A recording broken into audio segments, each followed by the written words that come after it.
আসসালামু আলাইকুম। ঝিনাইদহে কালীগঞ্জ উপজেলা ৮ মাসের শিশুর ঘুমন্ত অবস্থায় বারান্দার ভিতরে সাপে কামড় দিছে।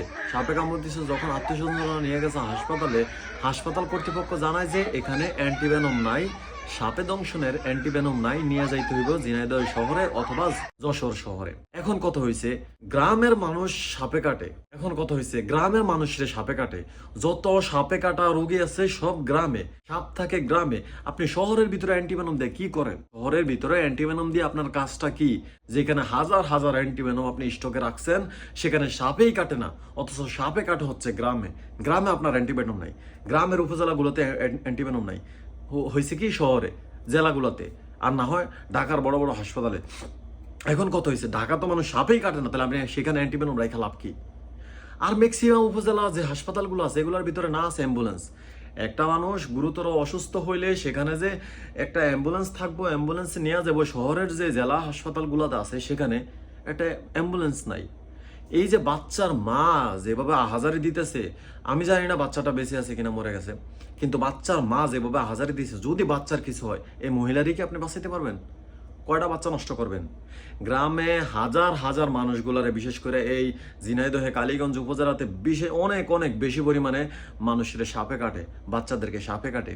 সেখানে অ্যাম্বুলেন্স নাই, সেখানে অ্যান্টিভেনম নাই, সেখানে কোনো চিকিৎসা নাই, শুধু একটা বাক্স সাজায় রাখছে হাসপাতাল হিসাবে। আপনার এই হাসপাতাল দিয়ে লাভ হইব কি যদি আপনি চিকিৎসা না দিতে পারেন?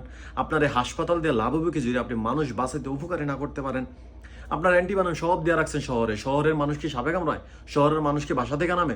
শহরের মানুষ থাকে গাড়িতে গাড়িতে, আর থাকে বাসার মধ্যে, অফিসে। শহরের মানুষে সাপে কাটে? সাপে কিভাবে কাটে শহরের মানুষে? আপনি শহরে অ্যান্টিবায়োটিক রাখছেন, গ্রামে অ্যান্টিবায়োটিক নাই। যেখানে হাজার হাজার সাপ থাকে, যেখানে হাজার হাজার মানুষের দংশন করে, মানুষগুলা মরতেছে, আপনার তো ওই খেয়াল নাই। একটা স্বাস্থ্য কমপ্লেক্সের কর্মরত যারা আছে তাদের উচিত কি, তাদের কাছে যেই ধরনের রোগীরা আসে সেই ধরনের সেবা নিশ্চিত করা। কিন্তু এই যে কালীগঞ্জে হাজার হাজার মানুষ নাকি সাপে দংশন করে, একটা অ্যান্টিভেনম নাই, নিতে হয় যশোরে, নিতে হয় ঝিনাইদহে, না আছে একটা অ্যাম্বুলেন্স, তো মানুষগুলার কি মারবে না? আমাদের কি মানুষ মনে হয় না? আমরা কি বেড দিই না, ট্যাক্স দিই না? এই দেশের জনগণ না আমরা? আমাদের চিকিৎসা যদি না নিশ্চিত করতে পারেন, তাইলে আপনি কিসের সরকার, কিসের অ্যান্টিভেনম, কিসের আপনার স্বাস্থ্য কমপ্লেক্স দিয়ে বসে রয়েছেন, আপনি চিকিৎসা দিয়ে বসে রয়েছেন, যদি আমাদের সেবাই আপনি নিশ্চিত না করতে পারেন? এই যে মানুষগুলো আহাজারি করতেছে, পারবেন আপনি এই মানুষগুলার আহাজারি ফিরাই দিতেন? পারবেন যে সন্তানগুলো চলে যায় সেই সন্তানগুলারে ফিরাই দিতেন? হয় চিকিৎসা ব্যবস্থা ঠিক করেন, আর না হয় যারা দায়িত্বরত আছেন তাদেরকে পদত্যাগ করান, বরখাস্ত করেন, বরখাস্ত কইরা ঠিক করেন। আমি জানি যে অনেক জায়গায় যে সম্ভব হইলেও যেমন 2-4টা অ্যান্টিভেনম থাকে, কিন্তু সেগুলো আবার রিজার্ভ থাকে, থাইকেও বলে যে এখানে অ্যান্টিভেনম নাই। কারণ তার যদি কোনো নেতা আসে, তার যদি কোনো আত্মীয় স্বজন আসে, তাইলে তাদেরকে কিভাবে খুশি করবে, তাদেরকে জীবন কিভাবে বাঁচাবে?